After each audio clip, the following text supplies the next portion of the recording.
Welcome into this week's episode of NCPreps TV. I'm your host, Josh McKinnon, joined as always by my co-host Kevin Utz and NCPreps.com publisher Deana King, and the boxman Don Hines joins us for another week.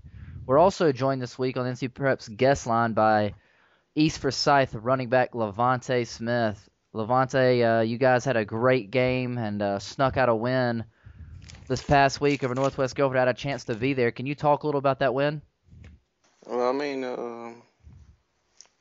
they came out. They came out ready to play, and I guess we went out kind of a big head, having a 9-0 record. So they wasn't playing with us. So No, you guys had not really been in any games this year. You've blown out everybody you've played for the most part, and very tough schedule this year for you guys. After that first interception, when you guys had the ball, and then they kind of punched it in on their second play from the scrimmage, what was going through you guys' head, and what was the demeanor like on the sidelines? well, I mean, it kind of threw us off because we always usually score first. It kind of threw us off after the little pick and stuff.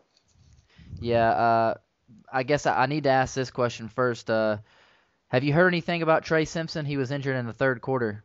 Oh yeah. Well, we drove the buses over, and they said immediate family, but he's back on his feet and feeling all good now. So.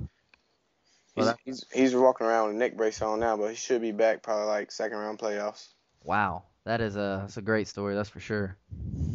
Um, How about, can you talk a little about you and Garrison Duncan? I know you said you were new to this program your freshman year, so you guys didn't really grow up playing together. Can you talk about the chemistry there and as you guys run the read option and stuff? Well, yeah. Well, me and him, we just be back in the backfield and just be like, hey, we just got to run the ball. That's it. Just block for each other.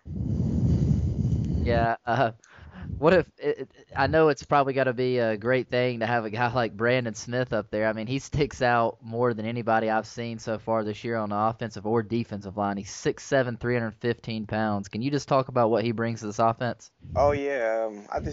I love running behind him. I mean, great block. Really, our whole old line blocks like crazy. But Brandon Smith, that's a good guy, man. I mean, he blows the hole up and we're straight through there, either for a touchdown or either 7 or more every time almost. Yeah, he's a big kid. He's also committed to ECU. And then I also saw you this past Friday night playing on the defensive side of the ball. Is that a thing that you're used to doing, or was that just a rare occasion? Well, blocking the punts, I can do that very well. So that's probably why that's why they had me on there, just to block the punt. Yeah, your defense, you guys are usually not giving up that many points. You guys have got a very good defense. It looked like y'all struggled a little bit against the wing T that Northwest Guilford brings in. Was that did that cause a problem to the defense? Yeah, that wing T that they came out with, I guess that was the first time we played against it. Well, since last year, so it's kind of brought like a new formation into it for us. It was basically new because everybody else either runs I formation or just a little sprayed offense. Yeah. Well, I got another question for you. Kevin, who's on here with us right now, he told me earlier in the year that your nickname is the L Train. Has that got any truth to it? Oh yeah, it has a little truth to it. Can you tell me? Can you tell me where that comes from? Well, it came from when I was down at the Kernersville Raiders, and my coach, I had got mad at my coach, and then he's like, well, since you think you're all that, then I'm gonna put you up against the whole defense, and with no line or nothing. So I was all by myself, and I got the ball, and we were at the 20, and I took everybody in. Everybody was on my back. I dragged them all in touchdown, and after then, he's just been calling me L Train since then. Everybody has. Well, that's a pretty good nickname then. Carry the load. I've seen you play twice this year, and I understood the name as soon as I saw you against Ragsdale just earlier in the season, where you had about a 14-yard touchdown run, where I think you dragged about 6 guys into the end zone from about the 8-yard line. I completely understood the name as soon as I saw you on that play. To be honest with you, Oh yeah. a lot of power in those legs. Yeah, I got to keep my legs moving. That's all I got to do. Well, you guys go play a very familiar opponent next week in Glenn, who's got they've been struggling this year. They got a young defense. Can you talk a little about how you guys are preparing this week for the game? Well, we're preparing from them. Been looking at film for them, and their defense is kind of you can run or pass on it. So we got a lot of options, a bunch of options to choose from on them. Is that kind of a rivalry game for y'all? Yes, that's going to be being probably in Kernersville. Yeah, that's going to be the best game right there. Most packed and everything. Well, I'm going to end you with one more question. You were telling me a little about your story on Friday night after the game. You coming over from Parkland this year, and you were talking about Coach Willard really helping you out. Can you talk about Coach Willard and how he's helped you? Well, not having a father figure in my life, Coach Willard, he helps me out a lot. So anything I need, I can go to him and ask for it. He's there for me most of the time. We talk 24/7, and it's just, I guess he's just like my father figure, Yeah. Basically all the coaches out there, but him for most part. Well, Levante, I wanted to also leave everybody with your numbers this year. I've got you down for 143 rushing attempts for 935 yards. That's an averaging of 94 yards a game, which is very impressive this year. And you guys are also off to a great start this season, undefeated, and actually got this game on the road to complete the season and then head into the playoffs undefeated. But I really do appreciate you joining this week, and we all hope that we can get to see you sometime in the playoffs and possibly in the state championship. Yes, sir. All right, guys. Well, we're going to be right back with talking about this past week's game of the week, where Mount Airy went on the road and defeated South Stokes 35-13.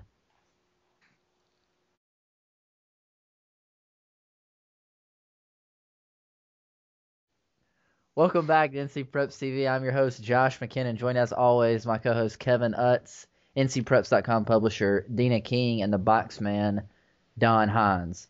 Last week's NCPreps.com game of the week was Mount Airy against South Stokes. Mount Airy defeated South Stokes 35-13 and can clinch an outright conference title with a win this Friday night. Deana, can you talk a little about this game?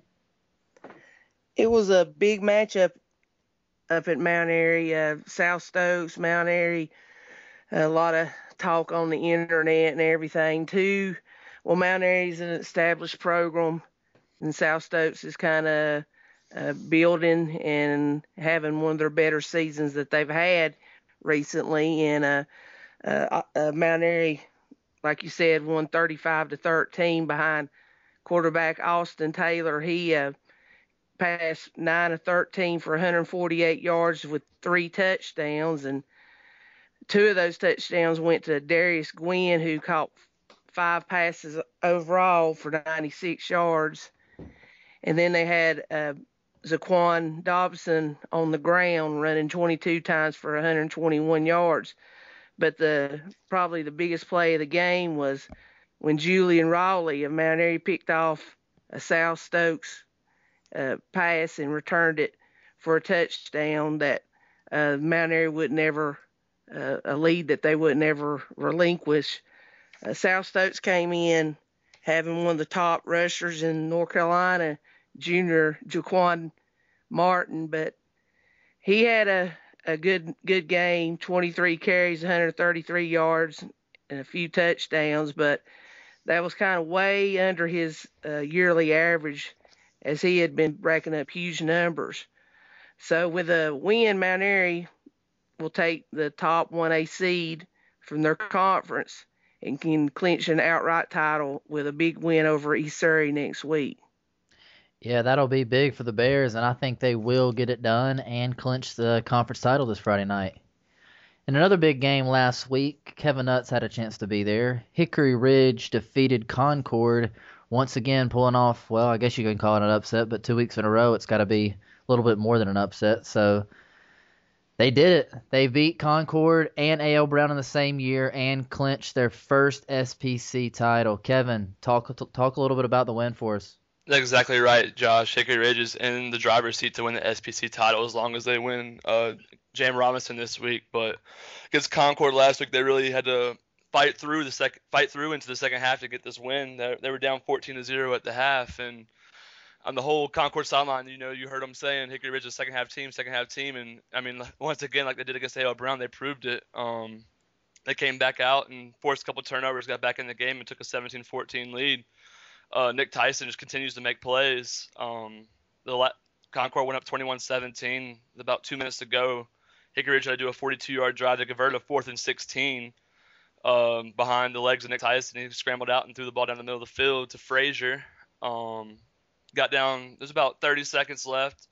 4th and 6, and they go into shotgun. There's no doubt that Tyson's going to get the ball in his hands, and he rolls to the right and just buys time. He's almost to the sideline when he lobs the ball up in the end zone, and Thompson comes down with it to win the game with only about 10 seconds left. It was emotional. It was a great win. Fans charged the field again. I mean, Don, you were there against Kannapolis, and you saw Tyson there. It's a lot of the same. I mean, it's week in, week out with this kid. He's just a great player.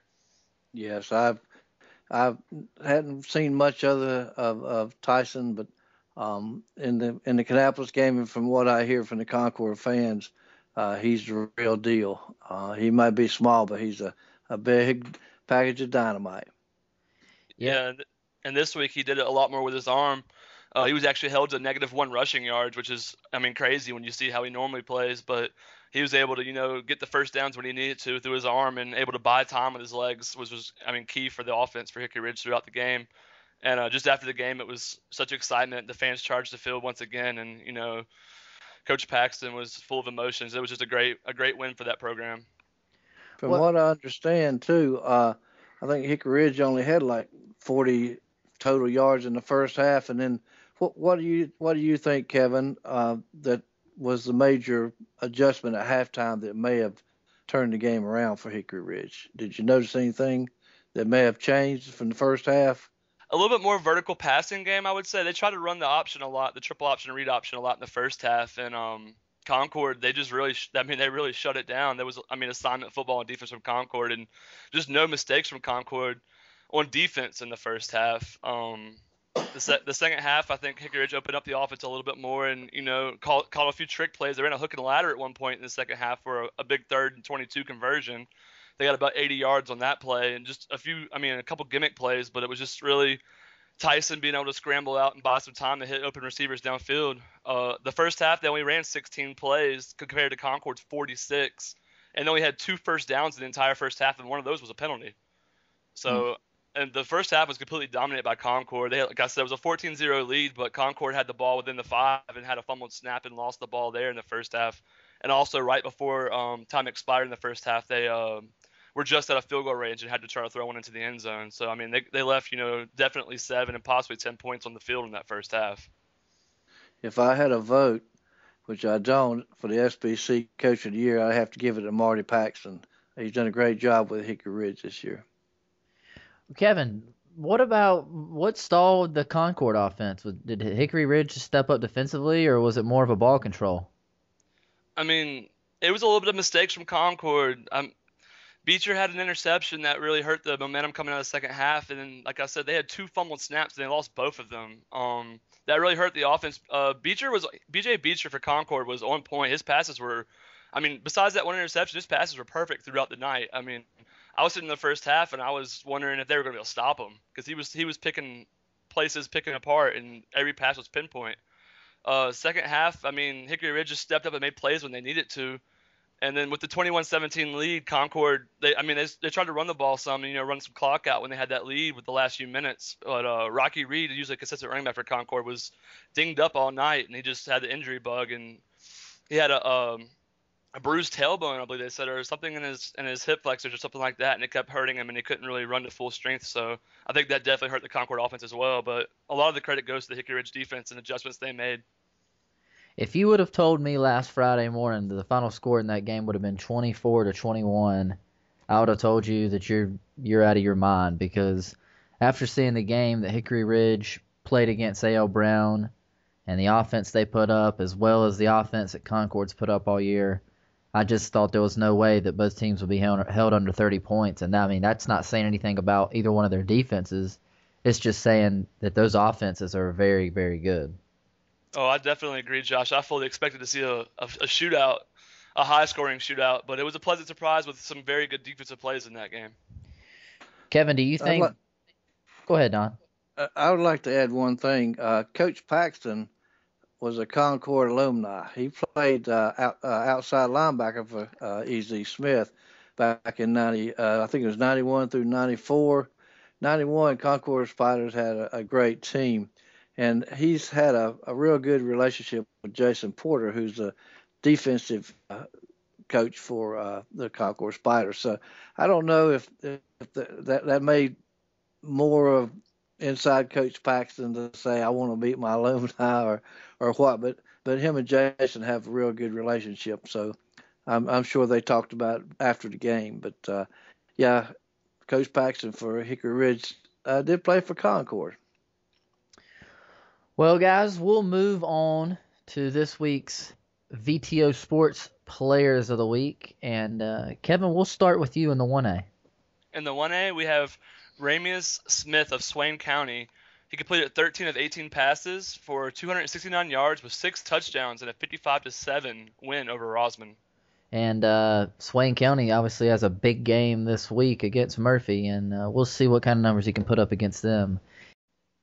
In 2A, Ty Penix of Northwood ran 14 times for 109 yards and a touchdown. He also completed 17 of 27 passes for 252 yards and 3 touchdowns in a 34-10 win over Union Pines. In 3A, Pharaoh Cooper of Havelock completed 9 of 12 passes for 212 yards with 4 touchdowns. He ran for a couple touchdowns and returned a punt for another score in a 67-13 win over West Carteret. In 4A, Connor Mitch of Wakefield completed 38 of 57 passes for a whopping 657 yards, 9 touchdowns. That's one game, man. in a 70-42 win over Broughton, and those set some state records right there. And Connor's our first repeat winner of a VTO Player of the Week award. A great game by Connor. In the private schools, we have Aaron Seward of Davidson Day. He caught 8 passes for 306 yards with 5 touchdowns. And I think that was a Mecklenburg County record. So a lot of records broke this past week across the state. Well, guys, we're going to take a quick break, and we'll be coming back to talk about all the good games around the state this Friday night.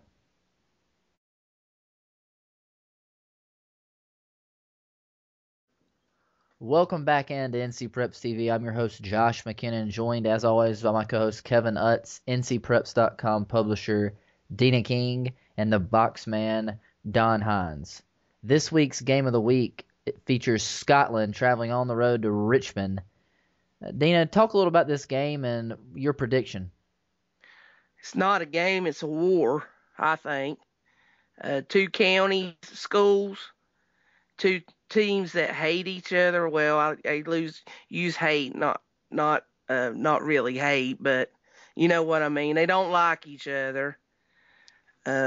Scotland, coming off that state championship last year, beat Richmond for the first time in several years. So I'm sure the Raiders are just ready to get some revenge this time and take that big victory and get a lot of momentum to head into the 4AA playoffs. So, with that said, I think I'll pick Richmond County to take the Southeastern title, the SEC. I'm going to have to go with Richmond there as well. I just think they're one of the better teams in the state this year, if not the best team in the state, and really looking forward to seeing that entire 4A state championship, state playoffs.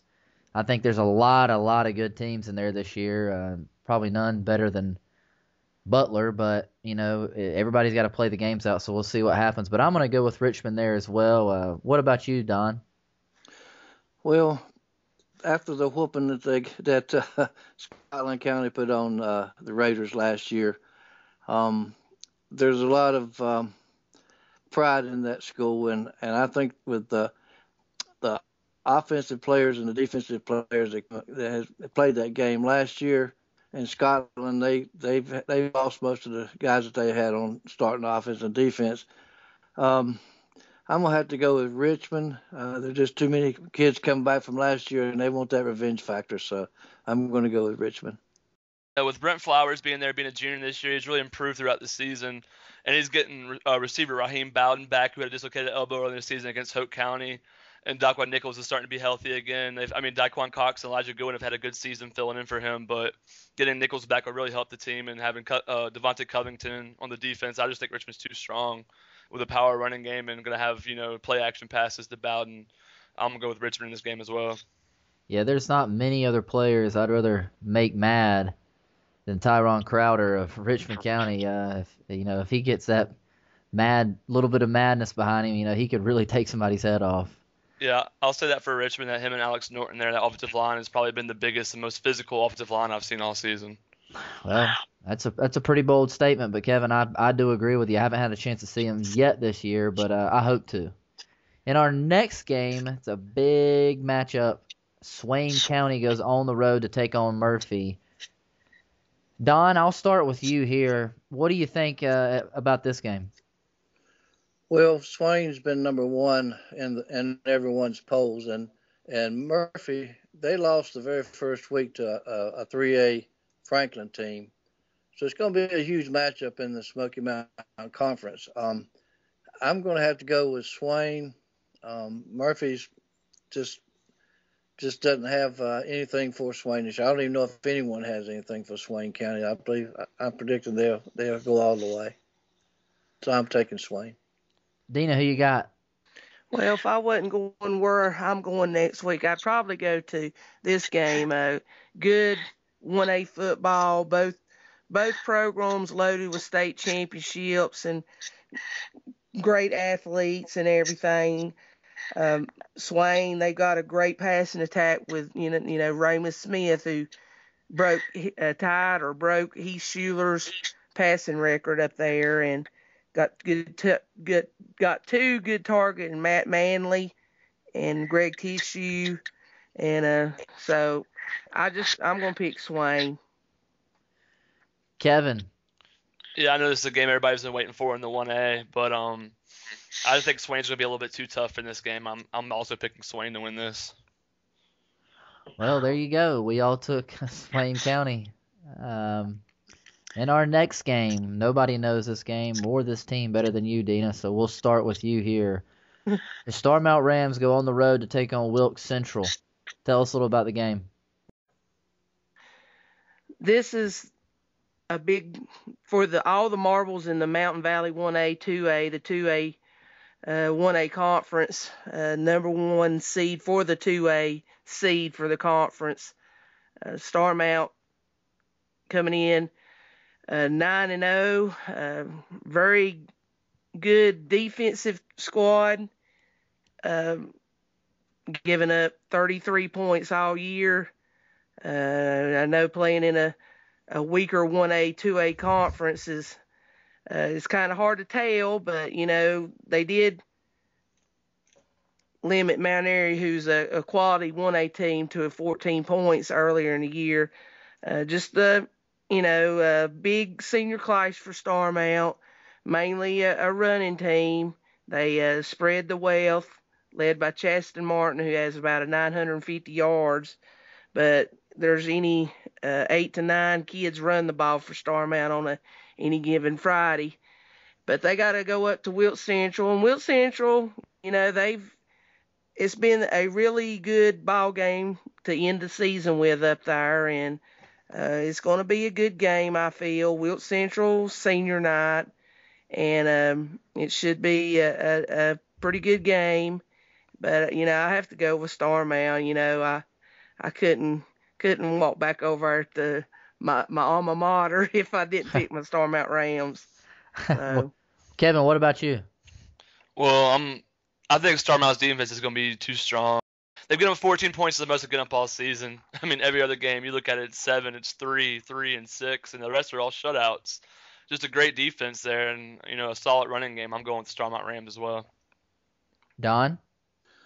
Well, the 4 shutouts that Starmount has thrown at all their opponents is very impressive to me. And the 33 points, as Deana said, that they've gave up all year. I just have to go with Starmount on this one. I know Wilkes Central lost the first game to West Iredale, who was really not having a good year in 3A. And that was the first game of the year. So they have picked it up since that loss to West Iredale. But I don't think they have anything for the Rams. I'm going with Starmount. Yeah, I'm going with Starmount there as well. And just like you guys said, defense was what made my decision. Well, guys, so far we've all picked the same teams. We'll move on to our next game, though. Holmes goes on the road to take on Northeastern. Kevin, we'll start with you here. Well, I think one of the unbeatens is going to fall here. I'm taking Northeastern in this game. They had a tough loss to East Duplin early in the season, but they've really played well of late, and I think they're going to pull this one out and beat Holmes and win the conference as well in this. Deana, what do you think? Well, when I went with Starmount on defense, I'm going with offense this year. This game, Northeastern, one of the top scoring offensive in the state.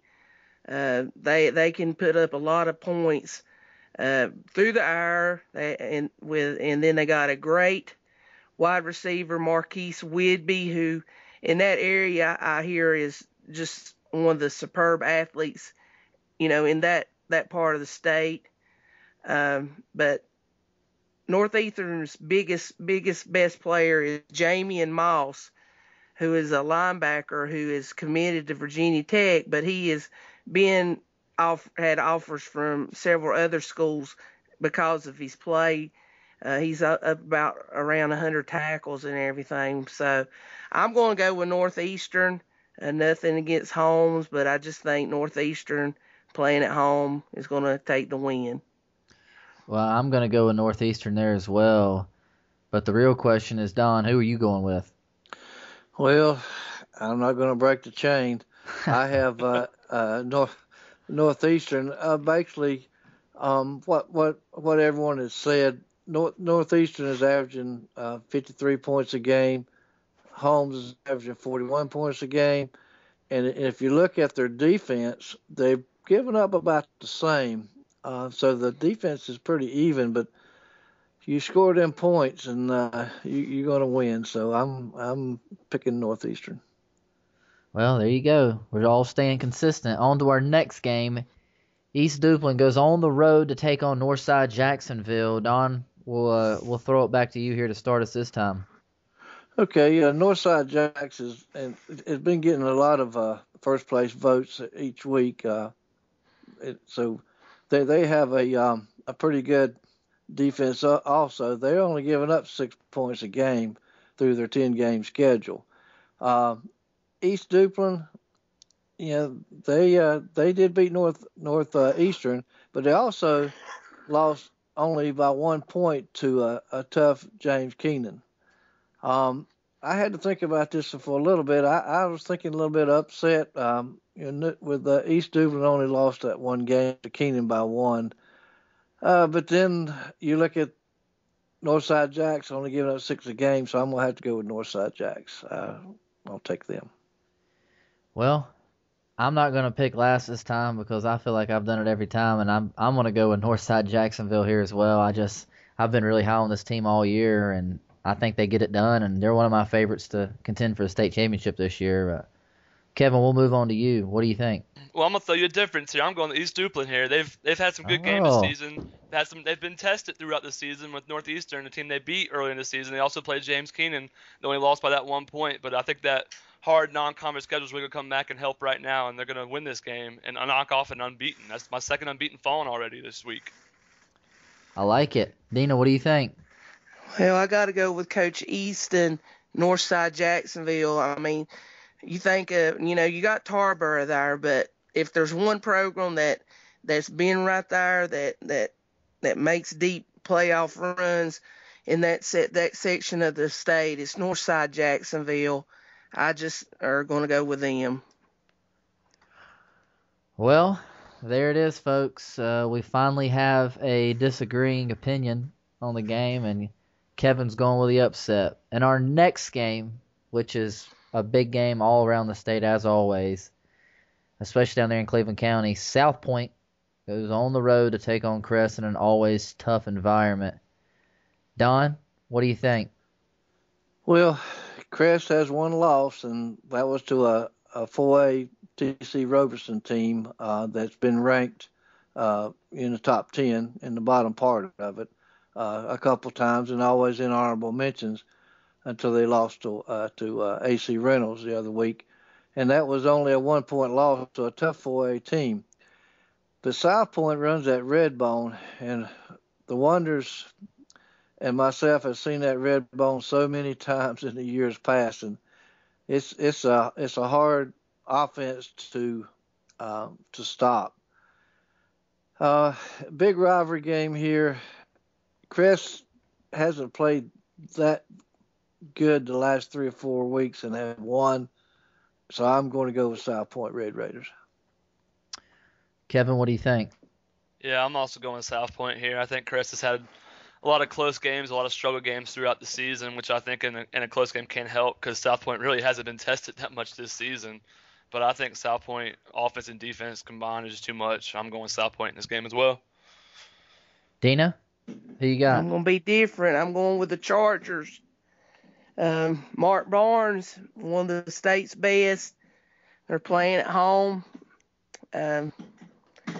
They've got some talent there. Yeah. Especially on defense.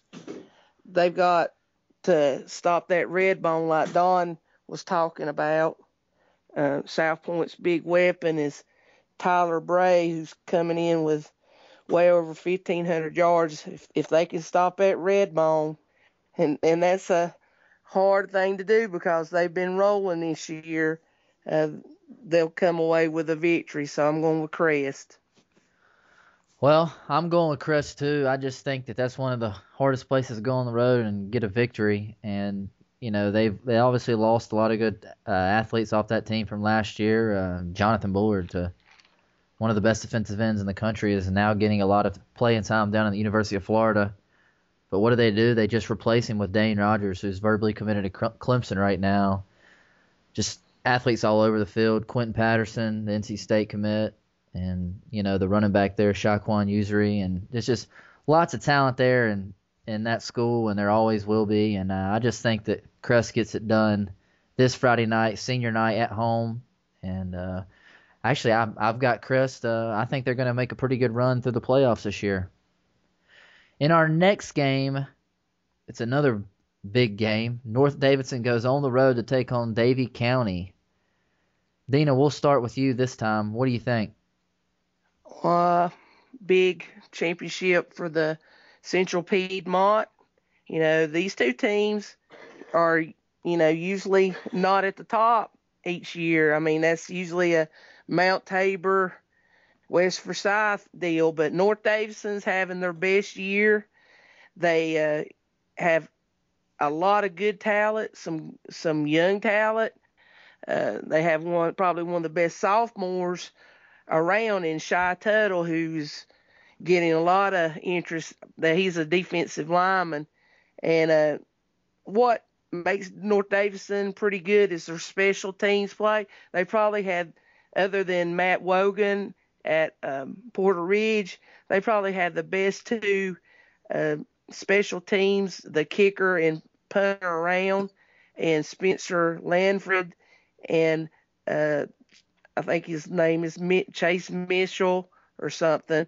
But I think North Davidson, it'll go on the road and beat Davie. Davie's led by their sensational freshman, Cade Carney, who's probably run for about 1,500 yards this year. But, this game is going to be close.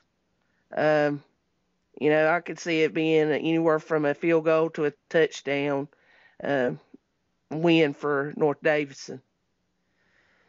Yeah, this one was tough for me as well, Dean. I look at both of these teams and I don't see much of a difference. And I think it's going to be a very close game, but I've got to go with North Davidson. I mentioned them earlier this year, how they were one of the surprise teams and what we would eventually see them in our top 10 poll, and they're there now. And I think they get it done this Friday night in Collegiate Conference Championship. Don, what do you think? Well, I had the pleasure of watching North Davidson playing a home game against Mount Tabor. The game ended up 7-6, and they made a goal line stand right before the half. It was like first and goal from the 3 for Mount Tabor, and they stopped them 4 straight times right before half. And so even though they averaging 41 points a game, they can play some defense. But on the other hand, Davie leads the CPC with their defense. They're only giving up eight points a game. So you have offense against defense. So what do? People say defense wins championships. But I'm going to have to go with North Davidson. I have seen them, and even though they're playing at Davie, I'll go with North Davidson. Kevin? Well, I'm going to be honest with y'all. This was the hardest game to pick, and I'm amazed that because I'm following y'all. I'm with North Davidson. I'm surprised we all 4 picked it because this was probably the hardest game we had to pick this week, and it's going to be a great game, but I went with offense here. I'm going with North Davidson to stay undefeated. Which surprises me because Davie County is a very tough place to go on the road and win, and for all of us to pick North Davidson, that's pretty shocking too. In our next game, taking place here in Charlotte, North Carolina, where I'm at right now, in Memorial Stadium, Independence takes on the Butler Bulldogs, one of the top teams in the country and the top team in the state. Obviously, this rivalry doesn't mean as much as it has in the past couple years, but it's still one of the top games in the state every time these two teams meet.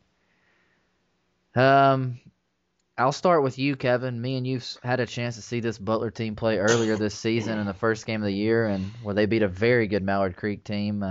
I'm actually going to be out there this Friday night. I'll be there at Memorial Stadium. But, Kevin, we'll start with you. What do you think about this game? This should be a pretty good game. Butler's number 8 in the country. I'm going with Butler. They're a solid team. Supposed to get Riley Ferguson back. Who knows if he'll be 100% or not, or how close he'll be. But there's just so much still talent there with Strebling and Uriah LeMay and Columbine on defense. Josh Gleason at the running back spot. Independence has bounced back pretty nicely since losing Advance early in the season where we were both at. But they almost lost to Rocky River a couple weeks ago. But they've had a solid season since that early loss. But I just think Butler's too strong. They're just built all the way offense, defense, everywhere. There's not a weak point of that team, and I'm going with Butler in this game. I agree, Kevin. They are strong, and there is no weak point in that team, which is what makes me believe this is one of the best high school football teams I've seen in a while. I know that's a bold statement, but if you look at who they played this year, they've dominated every game, and some would say they played one of the other best teams in the state so far this year, Mallard Creek, and they dominated them. Kevin, you were there with me, and there really wasn't much of a contest there. Butler dominated all phases of the game, and not only is it one of the best teams in the country, but like I said, the best teams in the state. But that's the best defense in the state, in my opinion. What do you think, Kevin? I can't argue with you. One of the best offenses and one of the best defenses. That's why they're such a great team, and that's why they get the respect they get for being number 8 in the entire country. Yeah, I do think. Independence has responded well, like you said, but I don't think this is going to be much of a game. I know it's a big rivalry game, and I'm sure Independence could probably use that for bulletin board material. But, Independence has got some good athletes. I just don't think that they have what it takes to get it done against Butler. And I'm going to be honest with you, bulletin board material for Butler doesn't mean anything. Vance had all the bulletin board material they could win against Butler, and Butler embarrassed them. The first half, the game was over. I agree, and if you recall, Kevin, that same Vance team, we were there when they embarrassed Independence. Independence, yes. So, but, it's still always one of the top games in the state.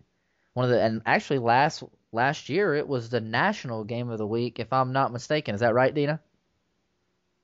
Yes, Josh, it was the Rivals High National Game of the Year last year.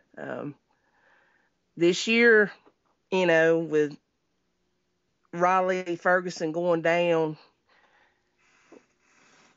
the fans have gotten to see some of the younger talent for Butler. And, the pipeline's still there.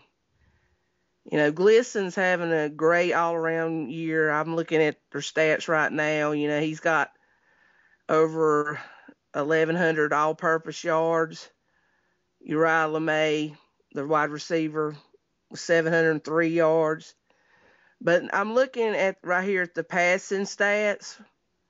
Riley Ferguson, before he went out, he was 40 of 65 for 726 yards and 8 touchdowns with a 186.7 quarterback rating. Wow. Zach Gross has come in. He's 47 of 74 for 863 yards with 8 touchdowns with a 189 rating.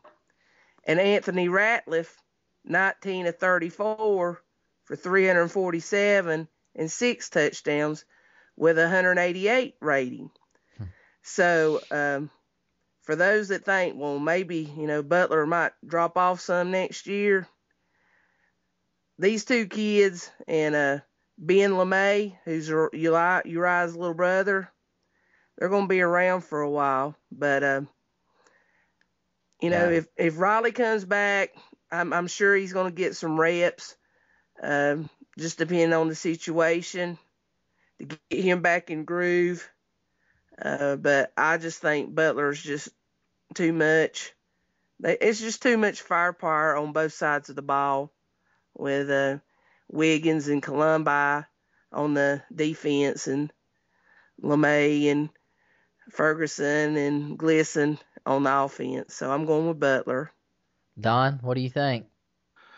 Well, it's hard to top what you and Kevin and Deana has said about the game.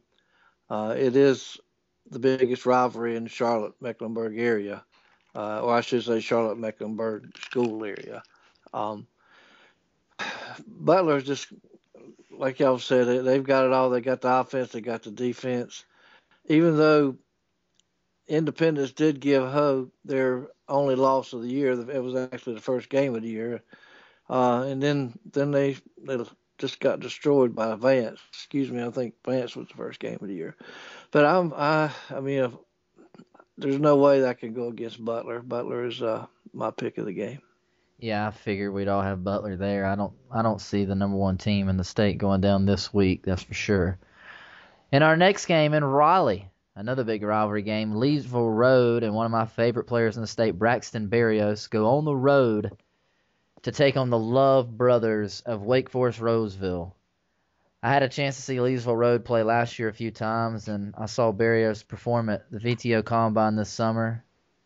I've also had a chance to see Wake Forest Roseville this year, and it's going to be a good game. I mean, there's obviously going to be a lot of good offense in this game, as there always is in the Raleigh area. But I actually think that Leesville Road is priding themselves on their defense this year. I think they've got a good defense, and I think they get it done on the defensive side of the ball. Deana, what do you think? I'm going to agree with you. Berrios can score anyway, whether offense, special teams. He's just a firecracker. He makes plays and everything, and I just think that Leesville is going to take the victory over Wake Forest Roseville. Don, who you got? Well, I'm going to go with Leesville Roads. Braxton is the man. He can score at will to me as far as he's just all around athlete. And if you have a player like Braxton, it's just, it's hard to stop him. But even though Wake Forest Roseville, they have actually by the scoring, by points per game, they do have the best defense in the conference on what they've done. But I just think Braxton is going to be too much for them. They're not going to be stopping him. So I'm going with Leesville Road. Kevin? Well, I'm surprised I'm only going with Roseville here, but I'm taking Wake Forest Roseville. I think the Love Brothers are going to be able to get loose and get a few touchdowns, and P.D. Williams as well. I think that they're going to be able to put enough points up on Leesville to take this one.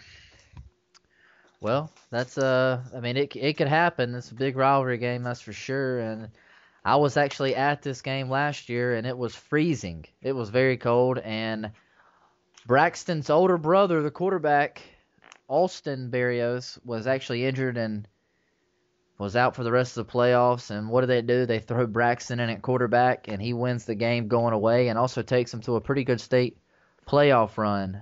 And people in the Raleigh area, if you haven't had a chance to see this kid play, there's just something special about him. When you go out on a Friday night and you see a kid who just absolutely loves to play, his name is right beside that in the dictionary because he absolutely loves it. He can play offense, defense. If coach wants him to get out there and kick or punt, I'm sure he'll do that. And he came here this year to Charlotte, to the VTO Combine, and put on a show, and nobody had really heard of him. And coming into this year, he's an underclassman, going against some of the top defensive backs in the state at Mallard Creek, and came in and just absolutely put on a show and got under a lot of people's skin. He plays with a chip on his shoulder, and that's what I love about the kid. In our last game, New Hanover goes on the road to take on Hoggard in what is another big rivalry game. Deana, we'll start with you this time. At old Wilmington, New Hanover, they've sort of regrouped after getting beat by New Bern a few weeks ago.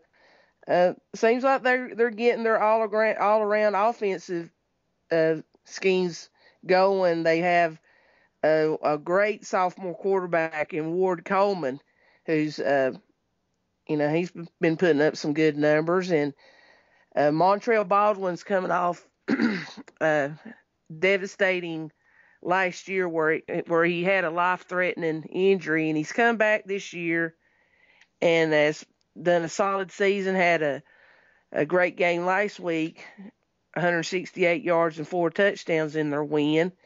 And then you can't never leave New Hanover without talking about Trevon Brown, who's one of the right there behind Uriah LeMay and Marquez North and Jordan Filate of Wakefield up there in wide receivers. A little bit kind of unknown coming in, but he put up big numbers last year, and he has this year too, one of the receiving leaders and stuff. So Hoggard's always been really good on defense, and they got a great quarterback as well as Christian Poveromo.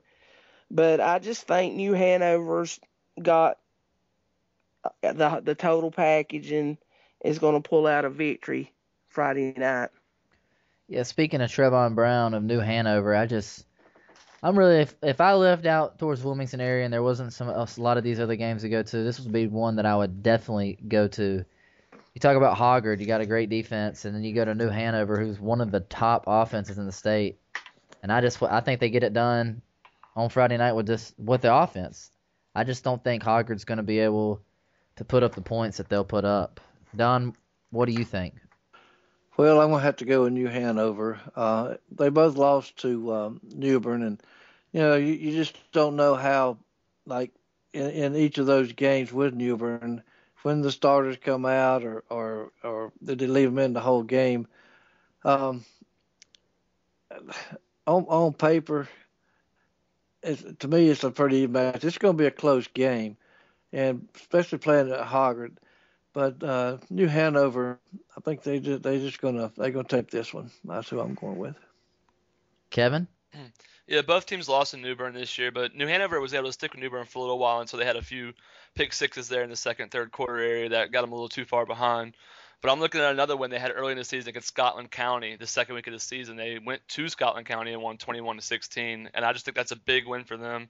And since that New Bern loss, they've really just dominated the rest of the conference, and I think they're going to be too much. And I know that both of y'all stressed it, but I'm going to throw his name out there too, Trevon Brown. That's going to be the major difference in the game. So I'm going with New Hanover as well.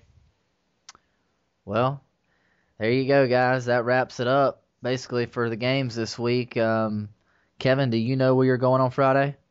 Well, most of the season I had planned to be at Concord this week to check A.L. Brown Concord out, but for the Battle of the Bell, very prestigious game for them. But with Hickory Ridge having the season they had, it's kind of put a little hitch in my plans. So I'm still undecided exactly where I'm going, but South Point at Crest is a game that looks very enticing to me. Kevin, if I could tell you where to go, that would be one of them. It's pretty close to your area, and there's a lot of good athletes at both of those schools. And there's a young man the last name of Roseboro, who plays at Crest, who started as a true freshman, and I think he had 10 interceptions. And he's a sophomore now, and he's getting looks from all schools all over the country. So, And plus those two schools, they eat, drink, sleep football. Two of the most rabid fan bases there is, especially on our forums. All the words I've been hearing around is that you better get there at 5 o'clock if you want to see this game this week. So I'm trying to wake up early. well, hey, that's a good one, Kevin, and that would be where I would say to go. Well, guys, that's going to do it for this special edition of Rivalry Week, the last week of high school football in North Carolina. It was always a pleasure, guys. Yeah, it was. This is the time of the week. All week be football, football, football. So best part of the football season. Yeah, it's been great. I know we're all really hyped up for the last week. A lot of great games, but to be honest, y'all, it's really just starting with the playoffs starting the week after. Yeah. Yeah, great rivalry week. It's always highly anticipated by any high school football fan. Well, until next time, guys, you can always follow us on Twitter at NCPreps, Don Hines 1063, at Josh McKinnon, and I will be at the Butler Independence game at Memorial Stadium, and at Kevin Utz 1. Or you can log onto the website, which I highly recommend doing this coming week to keep up with all the playoff brackets as the playoff picture begins to unfold. So log into NCPreps.com to keep up with all the latest high school football news in the great state of North Carolina. Good night.